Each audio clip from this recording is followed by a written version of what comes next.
Hey everyone, welcome to my channel. तो आज हम करेंगे ग्रेड 2 का ओलंपियाड क्वेश्चंस, क्योंकि अब ओलंपियाड्स स्टार्ट हो रहे हैं। सितंबर से सारे ओलंपियाड्स होने स्टार्ट हो जाएंगे, कुछ नवंबर में भी हैं। तो हमें प्रैक्टिस अभी से करानी है अपने बच्चे की। तो ये ग्रेड 2 का है, मैथमेटिकल रीजनिंग वाला पार्ट है ये। ठीक है, बेसिकली इसमें 5 पार्ट होते हैं जब हम कोई भी एग्ज़ाम देते हैं ओलंपियाड का। ठीक है, तो उसमें ये मैथमेटिकल रीजनिंग वाला पार्ट मैं आपको करा रही हूँ फर्स्ट। सो पहला क्वेश्चन है the sum of the greatest and the smallest numbers on the given balloon.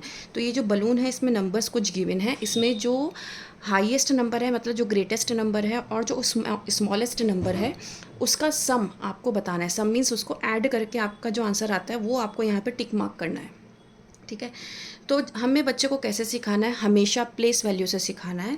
तो हम सबसे पहले यहाँ पर प्लेस वैल्यू लिखेंगे। तो जब हम प्लेस वैल्यू लिखते हैं तो हमें हाईएस्ट प्लेस वैल्यू से हमेशा चेक करना होता है, which is the smallest number और which is the greatest number. तो अगर मैं यहाँ पे हाईएस्ट प्लेस वैल्यू देखूँ तो वो 4 है, आई मीन 100 है। 100 पे यहाँ पे 4 है, यहाँ 1 है, यहाँ 3 है, यहाँ 2 है। तो दैट मीन्स 4 जो है वो highest, that means greatest number है। तो 414 मेरा ग्रेटेस्ट नंबर हो गया, जो मैं यहाँ लिख रही हूँ। देन उसके बाद स्मॉलेस्ट नंबर मेरा 178 हो गया, क्योंकि हाईएस्ट प्लेस वैल्यू 100 है और यहाँ पर 1 है जो कि स्मॉलेस्ट नंबर है, तो 178। अब जब मैं इन दोनों को ऐड करूँगी तो जो मेरा आंसर आएगा वो मैं यहाँ लिखूँगी। तो 592 मेरा आंसर है। अब मेरा 592 यहाँ पे कौन सा ऑप्शन है, फोर्थ ऑप्शन है। That means this is my correct answer. Difference, difference का मतलब होता है minus. Difference between greatest 2 digit number, greatest 2 digit number और स्मॉलेस्ट 3 डिजिट नंबर बच्चे को पता होने बहुत ज़रूरी है। ग्रेटेस्ट 2 डिजिट नंबर होता है 99 और स्मॉलेस्ट 3 डिजिट नंबर होता है 100। तो उन्होंने कहा है इसका डिफरेंस, मतलब अगर हम इनको माइनस करें तो हमारा आंसर क्या आएगा। अब 100 में से 99 माइनस करोगे तो 99 के बाद 100, दैट मीन्स 1 आता है ना। तो answer is 1। Now select the correct option. अब यहाँ पर आपको हॉरिजॉन्टल एडिशन दिया हुआ है 3 डिजिट्स का, और चेक करना है कि जो आंसर गिवन है क्या वो करेक्ट है या नहीं। तो अगर मैं हमेशा बच्चे को हॉरिजॉन्टल एडिशन आपको सिखाना है, स्टार्ट फ्रॉम 1 डिजिट, पहले 1 डिजिट से स्टार्ट करो हॉरिजॉन्टल एडिशन सिखाना, उसके बाद 2 डिजिट पे जाना है, देन 3 डिजिट पे। तो हम क्या करते हैं, हम पहले 1 प्लेस को ऐड करते हैं। 1 + 0 क्या होता है, 1 होता है। ये तो पहली डिजिट रॉन्ग है तो हम यहीं छोड़ देंगे। देन यहाँ पर हम 1 प्लेस को चेक करेंगे। 6 + 0 6, ठीक है। 8 + 2 10, ठीक है। 0 यहाँ गया, 1 कैरी फॉरवर्ड हो गया। 9 10 11 12 13, तो दैट मीन्स ये मेरा आंसर करेक्ट है। और इन्होंने कहा है कि एक ही ऑप्शन करेक्ट करना है ना, सेलेक्ट द करेक्ट ऑप्शन लिखा हुआ है। ऑप्शंस अगर लिखा होता दैट मीन्स एक से ज़्यादा करेक्ट है ना। अगर हम चेक भी करना चाहें तो कर सकते हैं। 10 - 5 5 हो जाएगा, और 7 - 3 4, 9 - 2 7, तो ये भी करेक्ट है ना। देन 420 - 2 40, सो 0 में से 0, यहाँ पे तो 2 आ रहा है जो कि रॉन्ग है। तो इस तरीके से हमें क्या करना है, चेक करना है, ठीक है, और आंसर लिखना है। ठीक है, सो इस तरीके से हमारे 2 आंसर करेक्ट हो जाते हैं। Now groups of 2 is same as 20। तो हम दो दो का अगर ग्रुप बनाएं तो वो 20 जब ग्रुप बनेंगे तो वो कितने ग्रुप होंगे।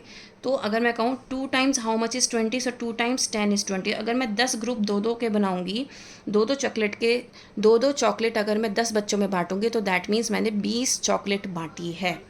ठीक है, now how many beads are there in the 100 place of the abacus shows.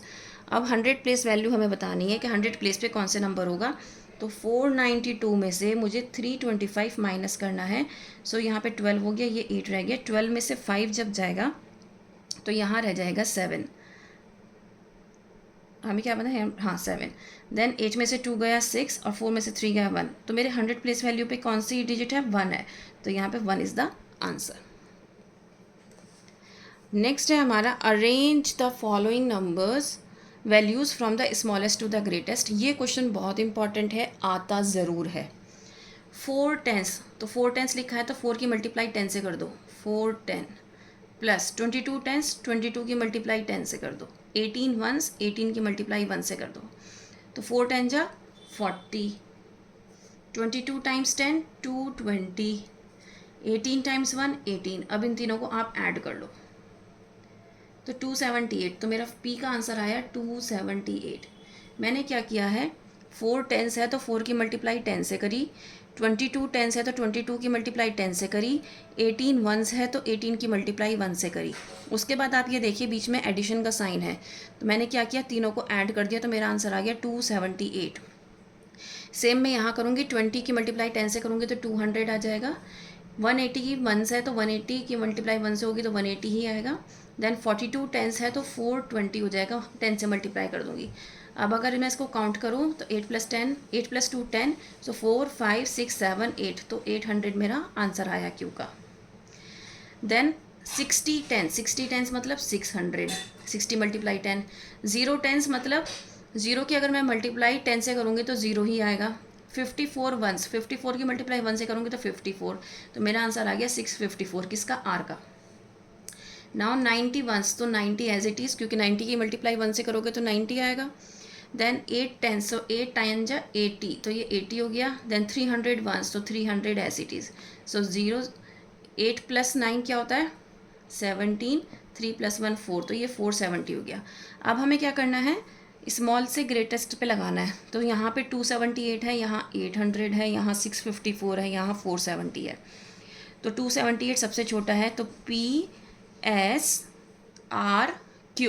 So PSRQ हमारा बी पार्ट है, तो ये हमारा करेक्ट आंसर है। ये बच्चे को बहुत प्रैक्टिस की ज़रूरत होगी इस क्वेश्चन को करने के लिए, और आपको बहुत ज़्यादा प्रैक्टिस करानी भी पड़ेगी, तब जाके बच्चा इस क्वेश्चन को समझेगा। नेक्स्ट है difference between the numbers shown by 2 abacus. 2 abacus का जो डिफरेंस है वो आपको बताना है। तो यहाँ पे बीट्स गिवन है, नंबर गिवन नहीं है, तो बीट्स काउंट करके आपको लिखना है। यहाँ 3, देन 1 2 3 4 5 6 7 8 9, देन 1 2 3 4 5 6 7, 1 2 3 4 1 2 1 2। अब मैं क्या करूँगी, माइनस करूँगी, क्योंकि इन्होंने कहा है आपको डिफरेंस बताना है, सब्ट्रैक्शन करके तो बताओगे डिफरेंस। सो 4 2 2 3 9 7, माइनस करो। सो 12 - 7 क्या होता है, यहाँ पे 12 हुआ तो ये 1 रह गया। सो 12 - 7 5, 1 में से 9 माइनस नहीं हो सकता, तो हम बोरो करेंगे, तो यहाँ 11 हो गया, ये 3 रह गया। 11 - 9 2, और 3 - 3 0, तो मेरा आंसर आया 25। तो B is the correct answer. ये क्वेश्चंस बहुत इंपॉर्टेंट हैं, क्योंकि मैथमेटिकल रीजनिंग वाला जो पार्ट होता है उसी में बच्चा सबसे ज़्यादा कंफ्यूज होता है और अटकता भी है, और उसी में प्रैक्टिस की भी बहुत ज़्यादा ज़रूरत होती है, क्योंकि इस केस में ना बच्चे को क्वेश्चन को समझने की बहुत ज़रूरत होती है। यहाँ पर क्वेश्चन समझ में आना चाहिए बच्चे को, तो हमें उसी पे फोकस करना है। और मैं आपके लिए नेक्स्ट वीडियो भी लाऊंगी, उसमें भी आपके जितने भी क्वेश्चंस आते हैं मैथमेटिकल रीजनिंग में, या जितने भी पार्ट्स हैं इसके, वो 1 बाय 1 मैं सब लेकर आऊँगी। इवन IQ ओलंपियाड के भी मेरे पास बुक है, मैं उसके भी क्वेश्चंस आपके पास लेकर आऊँगी। उम्मीद करती हूँ कि ये आपके लिए बहुत ज़्यादा हेल्पफुल रहेगा और आप अपने बच्चे को बहुत अच्छे से प्रैक्टिस करा पाएंगे। That's all for today, thank you.